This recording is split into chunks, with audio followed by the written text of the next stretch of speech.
Folks, welcome back to So Bad It's Good, presented by Betches Media.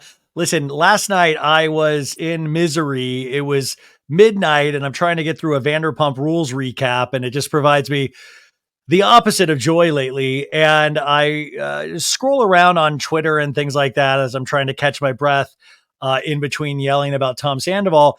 And I happened upon a tweet from one of our good friends on the pod. And she said that she got to see NSYNC live at a Justin Timberlake show at the Wiltern that happened on Wednesday night. Right. Yeah. Wednesday night. We're on Thursday right now. So Wednesday night. So I reached out to her today, and she is insanely busy all the time, but she said she would come on. And I thought this was such an important moment to actually talk about. And I love leaning into things that provide love, that provide like something that like really we can geek out on, like a pop culture moment, which I think this is one of. Now, you know her from her insanely successful podcast, the Los Angeles Pod, but she's a writer, producer, and host. She covers beauty and entertainment. The one, the only Kirbie Johnson. Kirbie, are you on cloud nine right now after seeing NSYNC reunite and perform songs?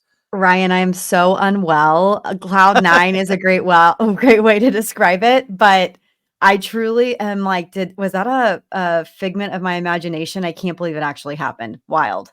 I was so excited for you when I saw this, but also I was kind of just excited because I know I was an NSYNC. I am an NSYNC fan. I was one of the No Strings Attached album. I remember getting it the first day. I remember their domination of like the MTV airwaves. And I think they're just a great pop band, a great boy band that of course we saw Justin Timberlake go on to do the things that he did, but it's so exciting to think of the prospect of them back together again. Why do you think it's so exciting for fans to have them together again?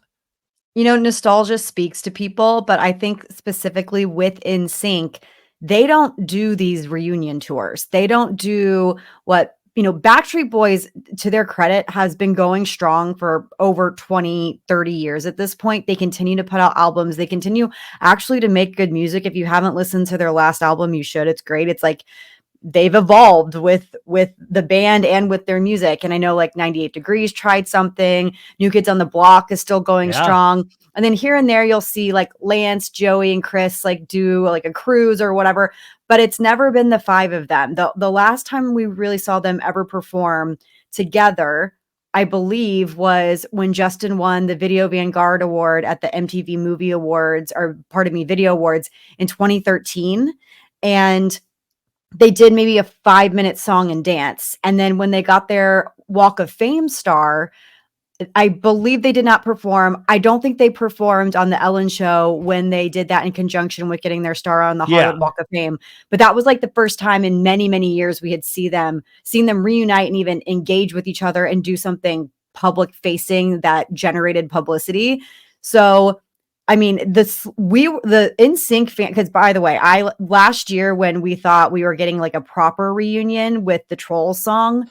Yeah, because also the MTV Music Awards, they came out and I believe they presented, Taylor Swift was freaking out. They had the Trolls soundtrack, but I think there was some like, there was like the strikes going on at the time. There was rumors of all of this stuff to be happening, and then it kind of died out all of a sudden.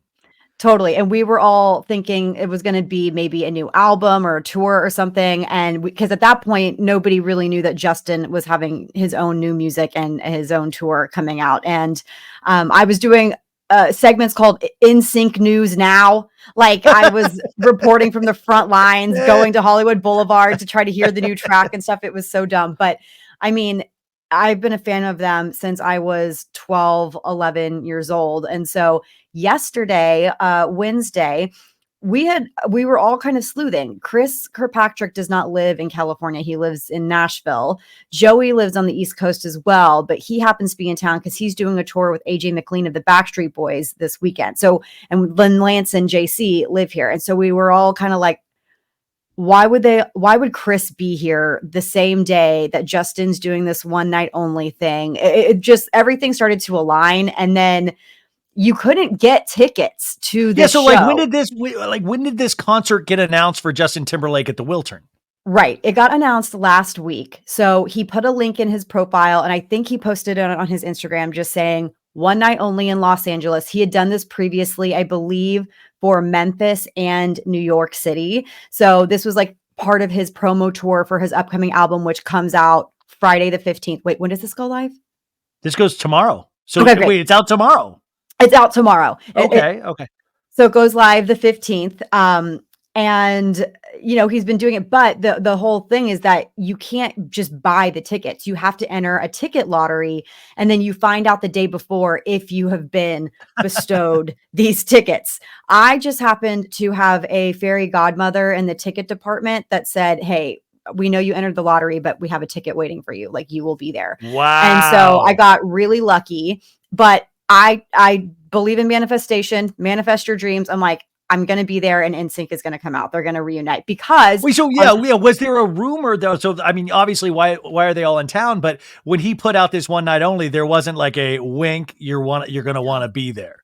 right, but it was because that same week that Justin had announced this one night only, Spotify released the entire track listing for this new album, and there is a song on there with NSYNC. So it's an NSYNC song on a Justin Oh, Timberlake album. So people were like, "Oh my God, we're getting a new song!" And then he announces one night only, and we all start thinking, this is a little too convenient that Chris is at Universal Studios right now. Joey's performing in Palm Desert this weekend. yeah.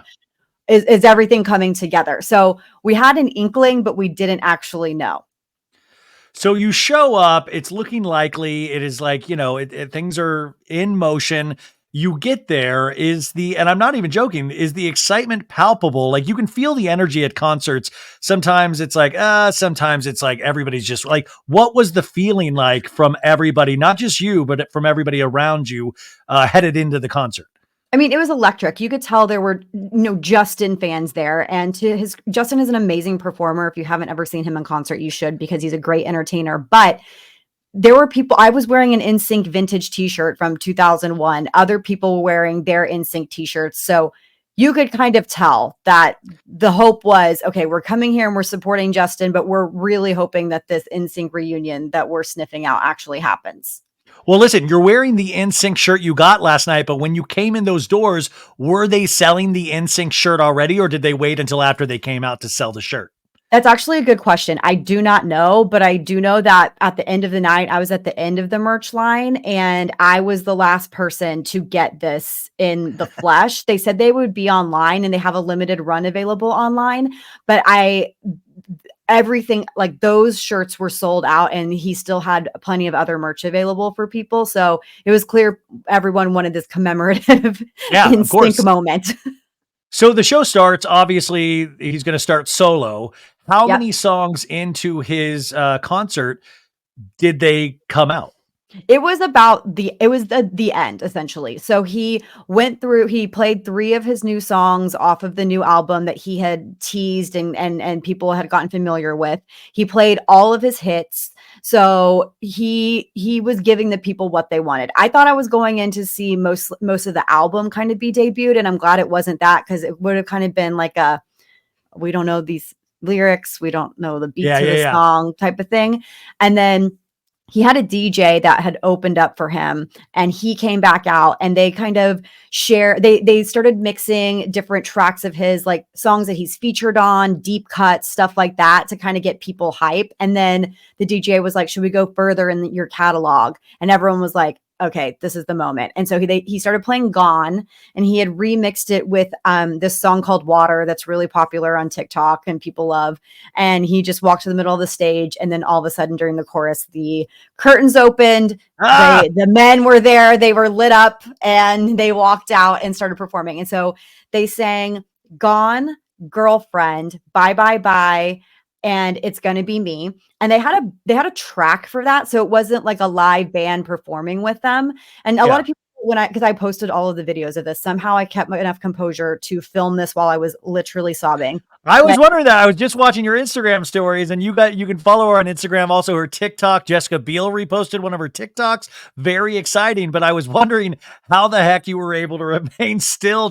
I have shaky hands already. I would have been a mess. Oh, I was trying so hard because I knew I would want to A, be able to watch this back, and B, since I know a lot of people wanted to go and couldn't get in. I wanted to be able to post it, but a lot of people commenting were saying, oh, they're using a track, how like weird, and like this isn't like the most polished performance. And I was trying to explain, okay, first of all, if this was a thing where they were going on tour, they would have been practicing with a band and would have been prepared for this. But they got like one rehearsal today or the day of, before the actual performance. And that was for, I guess, like maybe walking through those 4 songs. And then his band came back out and they performed the new song, which is called Paradise. And so that's like the slower number, correct? Yes, like it's called Paradise. It kind of feels like it's a little nostalgic for This I Promise You. It feels very much like a modern version of NSYNC, and it also kind of feels like it's calling back to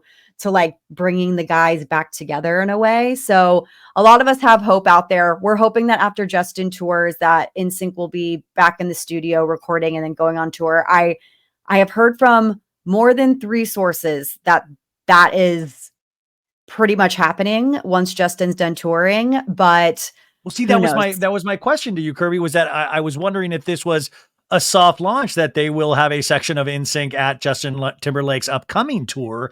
I was like, if this is going so well and such excitement around it, you're saying no, this will be a straight Justin Timberlake tour, but hopefully we're hearing buzz that there will be that in the future. Listen, I don't know for sure regarding them being on Justin's tour, but I just can't see a world where they're paying for NSYNC to be a part of all of these stops on this world tour. Yeah. B, a lot of them, 4 out of 5 of them have children, small children. And I don't think that is going to work either. Also, Justin his new album's coming out and this is a new tour. He doesn't want to probably take away from those things because NSYNC would usurp anything that he was doing. So a lot of people were like, oh my God, I hope he comes to Austin. I hope he comes to here. I hope they bring NSYNC, to these stops that I bought tickets for. And I was just like, it's called One Night Only for a reason. Like, I don't foresee that happening. You make a good point. I mean, I think the musical landscape has changed so much. So especially watching Justin Timberlake try to launch this album and this tour, it's been kind of a bumpy road. I've done many segments in the last couple of months about this because you had the SNL performance, but unfortunately you're still mired in a lot of the Britney Spears stuff, which, by the way, I've read some of your things and you've been kind of more of a clear-headed voice in this and also reminding people of certain things that they may have forgotten. But I thought in this landscape, Justin, I don't know how old he is, but he's got to be nearing 40 at this point. He's 40s. But like a male pop star, we always talk about females, but what is the shelf life of a male pop star, even if they've been huge in the past? And also, if you're trying to launch this whole new thing and seeing the bumps in the road, that's the one thing I was like, would he potentially lean on NSYNC to really like bring that love again and to remind people of the power of that music?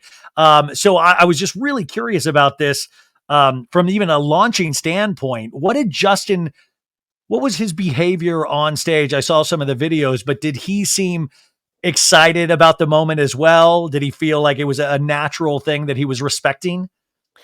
Oh, 100%. I think that, and you guys should go and watch the videos, not to self-promote, but no, please.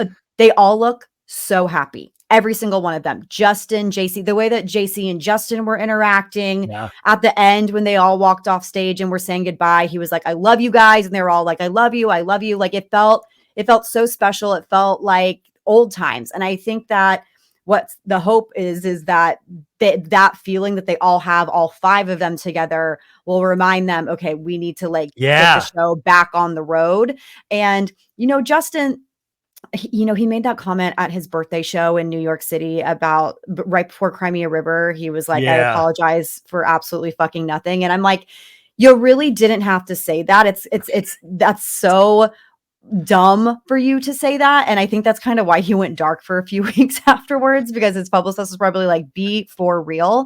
However, I think that Justin, to maybe Justin's defense in a way, all of that stuff that was brought up in Britney's book, and by the way, diehard Britney fan, love her to death, but that was 20 years ago. And if Britney Spears was able to forgive him and move on, then like the general public kind of needs to let go, in my opinion. People were commenting on my TikTok saying things like, we still haven't forgiven Justin. And I kind of was just like, okay, good for you. You hold grudges. Like you don't even know this person.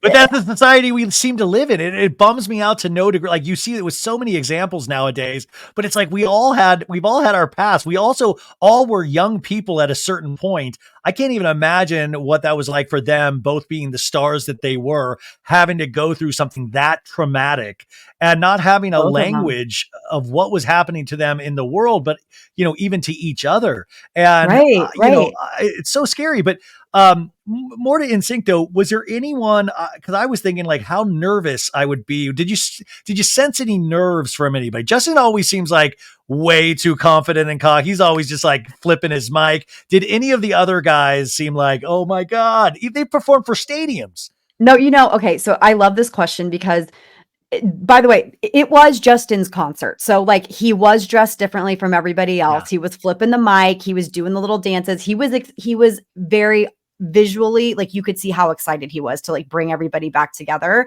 at this moment. I think JC seems a little nervous. And I'm a JC girl and I love him. I think that kind of adds to his charm, him being like the humble king. The other guys look like Lance looked incredible. B was just, he wanted to go into choreo. Like they didn't do any, like they didn't do any choreography. And you could tell Lance was like ready and rearing to go yeah, into choreo. Joey seemed to be having fun. He was cracking jokes. Chris looked like he was having the time of his effing life. And I felt like JC was having fun, but he also seemed a little bit more reserved than, not necessarily like different than how he would normally act when I remember him being on tour, but he did seem just like a little like, oh, wow, like dusting off these little, pipes to get back yeah. out there. The one thing I as a fan, and I want somebody to hold JC down and cut the back of his hair. I just want the hair because, by the way, like I'm unfortunately a straight dude, but I even was a JC guy. I was like, I thought Yes. JC, and I just thought he looked so sharp. I always thought Justin was cool, but I thought JC was the shit. And I hate to be, look space, but I just hate the long hair. I hate that look. That's just not my JC. He looks so handsome, and his hair reminds me of a specific era of his. And I did love his little curly hair. I think he would benefit from a little bit of a trim / style with his hair, but I thought they all look really good and they Yeah. all seemed so happy. And I think too, you were mentioning Justin and, Justin being the star of the show, and yeah, it was his concert. But one thing I think people are still really kind of harping on is that he did this as a publicity stunt in order to Yeah. get goodwill from Yes. the fans and the community and like the general public. And this is what I think about that. I think that you can't sell out a place like that and have that much hype around you just because you were in a band 20 or 30 years ago. I mean, like you just can't do it. So people, like everyone's like, oh, his failing career, he had to do something. And I'm like, Yeah. this man is going on a world tour. Like you're not, like there are so many things that go into planning a world tour. You are not planning anything without knowing, okay, we're going to be able to sell this many seats. We're going to add an extra night. We're going to do all of these things. Even from where you go on your tour, whether people are going to buy tickets or not. People aren't buying tickets just hoping NSYNC's going to reunite. They're buying them because they're Yeah. Justin Timberlake fans. Well, yes. I mean, this guy's a worldwide superstar without NSYNC. Mike, the other thing was that we had gotten a lot of news this week in regards to Jennifer Lopez's upcoming tour. And they had to cancel the last week of the tours. There's been some slow ticket sales, they've said. And I was wondering, do you know if his ticket sales have been strong thus far? Yeah. And he keeps adding shows because of it. Okay, that's what I was and so I think that, I think J-Lo is in a really interesting position. I wonder if these sales would be low if she hasn't just been so in our face the past several months with her documentary and her movie and like all of these other things. I think that if maybe this was after the Super Bowl perhaps that performance, it would be a lot different because it would remind people, oh yeah, she is a badass performer and she kills it. But she kind of had this string of negative press with the Iowa debris saying that stuff about her not Oh actually yeah. singing, coming back to resurface. I mean, you would think like going on SNL, it might remind people like, oh, this is Jenny from the block. I want to go see her perform. But I think it's almost been just like too much J-Lo and people are kind of fatigued by it. Like we see her all Yeah. the time. Why would we pay tickets to go see her? I don't know. I have No, a lot you're of like, respect for Jennifer Lopez. oh, I do too. I just think it's so interesting in today's day and age that nothing is promised. You have to go out there and prove yourself every Right. time. And, the PR campaigns behind these things, the further I get into doing things like this, the more fascinating it becomes. And you kind of Yep. ride this wave of public perception and fighting against your past. And like every day you have to show up to that mat again. And that's what's really interesting. So, a couple last things. Yes. Travis Kelce was there last Yeah. night. Yeah. Took a break from Taylor for the night and went to this concert. I didn't see him, and I'm guessing that's because he was probably backstage the whole time or like on a side something or another. Like I didn't even hear a murmur that he was there. There was no like screaming. There was no pandemonium. The only people that I saw were John Legend and Chrissy Teigen, and they started off in the same section that I was in, and then they ended up moving down to do side stage for the NSYNC performance. So. But Justin was posting about a lot of, AJ McLean was there. Like there were a lot of people in the audience that were excited to see him. I was wondering if Travis Kelce was FaceTiming Taylor so Taylor could get a look at the performance at some point. You have to imagine that would actually happen. It's so wild, Taylor's influence. I mean, posting these NSYNC videos, people have figured out a way to bring it back to Taylor Swift. Like, oh my God, do you think Taylor's freaking out? I'm like, oh my God. I love Taylor sincerely, but this is insane. This is crazy. No, it's a vortex of Taylor. And then finally, the saddest thing about your videos though, was I didn't get my favorite song. I was hoping that they would do Digital Get Down. Oh my God. I would have They did not do Digital Get Down, which really prognosticated the whole internet movement in terms of sexy time. That was always, and by the way, that's a great bop, but it's hysterical, the lyrics of it in retrospect. Can you imagine if they perform that anytime in the future?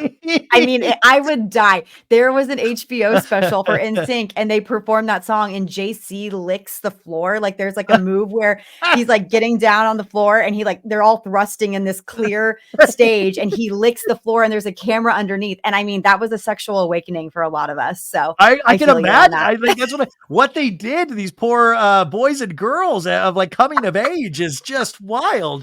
But no, that always makes me laugh. And so that was just an amazing experience. I'm so happy you got to experience that. And it was great that we got to follow along. You guys go follow her regardless of this, but I'm sure she'll have this in her highlight reel or should be already in her highlight reel. And then just while I have you, any quick thoughts on Vanderpump Rules this season? Are you as angry as I am? It's so hard. It is a really hard watch. It's a hard watch for me. I also, you listen to Rachel's podcast. Yeah. Rachel. Levis. Rachel. Oh, sorry. Sorry. Still going by the Raquel name. Yeah. Oh, Raquel. I've dipped in and out of her podcast, but I've read recaps of all of them. I listened to the first two and another one since then, but I know what she's talking about in every one. What's your take on that? I like listening to it because I think that, she had everything to lose and she did. And so now she's just kind of like, I can speak on what these people are talking about right now and like why I did the things that I did or how I felt. And I'm really truly perplexed by Lisa Vanderpump. I think she's a really interesting woman. I really don't understand a lot of why she says the things she says, other than that the motive is she wants to keep her show on the air and make money. But the whispering in the ears of like Sheena and Lala and making them think it's their idea to like welcome this man back into the fold is so weird to watch. It's unsettling. Yeah, I also think that Lala gets a lot of heat because she's Lala and she's been wrong a lot in the past and she's loud and very vocal about things. But I do think when you have a child involved and you are dealing with the level of narcissism that she was dealing with that like made LA Times headlines. he was like pulling fast ones on Bruce Willis. Okay. Oh So yeah. I think that he's like very nefarious, and I empathize actually with Lala because I think she's traumatized by that relationship. And what she's really looking for is for this cast to be like, we get it and we're so sorry. Kind of like what Erica Jane and I think Lala had parallel lives in a way these past 2 seasons. And I think that they're both just looking for their friends to be like, you know what, you got the short end of the stick and we're really sorry. Yes, you're not perfect, but we love you and support you and we know you were mistreated. But I think we can see this is not the cast for that. They don't seem No, to be a lot of deep thinkers that are like really going back into the past. But even Lala has those slip ups where I'm like, you can't see totally. what Ariana's talking about. You can't see. Yes, And the Katie of it all, Katie, she's not some Ariana sycophant. She has an axe to grind as well with Sandoval, a totally. very accurate axe to grind. And I guess Agreed. that's making it a fascinating watch. But you're right. The Rachel podcast does give it this 360 viewing experience that is like Which I think virtual is better for the reality. show. I wish that they like Bravo in some aspect would promote her podcast because I think that it actually makes the show more interesting to hear her side of Yeah. things versus just like only it was really interesting when I went to the premiere, Ryan, like they didn't want me to post stuff immediately. I had to get like a lot of approvals from Bravo before I could post anything. I still haven't even posted a majority of the interviews I have because I haven't been allowed to. And one of the videos that I did, they made me take Tom Sandoval out. And so I'm wondering if it's because they either know his mental health is like not good, or they just know that people are going to have a negative reaction to seeing any of Tom in content. So Well, it's funny when something is up. Bravo has something to do with it. They're very tight lid, but when you go rogue like Tom did, we see how that works out. Like I Right. think they know what they're dealing with, but then when Tom goes rogue, you see that it's like this. I mean, talk about PR things. What a negative perception that this guy has to dig himself out of, and I don't think he clearly understands what he's done still, and that makes it an interesting viewing experience. But to your point, yeah, I Yeah. wish they would actually make like the audience sometimes and the fans don't really, there's so much information coming at them that there's not one place that they're like can get the full story. And I wish Totally. the show would bring everybody in and try to tell the clear story. Okay, so can I ask you one quick question before Yeah. we end? How do you feel knowing that Allie wanted to be Taylor The singer. Swift? Yeah, Well, listen, I think a lot of people wanted to be Taylor Swift, but I do like, I mean, she took it a step further. She was out there performing. And what a pipeline, the Taylor Swift to astrology pipeline that I decided to be an astrologer and said, uh, listen, Allie has turned into the voice of reason. Like, this is why I'm so curious because she seems to nail everything. She seems to nail like all of these like reactions to people, but then she's with DJ James Kennedy. So it's very interesting. Like, that's the part that I'm so confused. And I don't know if we've really seen their real relationship because she seems so laser like in her precision of being able to like nail down everybody's psychoses in a way and even understanding James, but she's a big question mark. But I say that like I really like her. same. But even like the thing that I think you're getting at is could she have done this wanting to get on reality television? Maybe. I think we live in a society now that seems to be a goal for a lot of people. But even if she would, like, good, she's good on reality TV. She's a voice of reason. She's a good communicator. I agree. We needed her on the show because sometimes I felt like I was going crazy. And I think she says a lot of things that Katie says, but she knows how to say it. Katie, like she Yes, said, Katie's toxic trait is how she says things. And I love Katie, exactly. but I think Allie's able, because she's a little bit more even keeled, is able to deliver it in a way that people accept it. And she's new. She's new. Like Katie's been there. Like Katie is Yep. so over it. Yeah. Like any of us would be having your actual life, but Allie's new. Agreed. So Allie has a clear head. I could talk to you about this forever. I know this. I Same. just asked her quick. So thank you, Kirbie. One of my favorite follows, one of my favorite people, you guys. I know you already know her, but if you don't, go follow her on all platforms. Los Angeles Pod is out there. Go subscribe, rate it 5 stars. I'm so excited for you. Thank you for giving us an insider's look because this is what pop culture is all about. This is like something to be celebrated. So congratulations. And I hope I talk to you again soon. Thanks, Boo.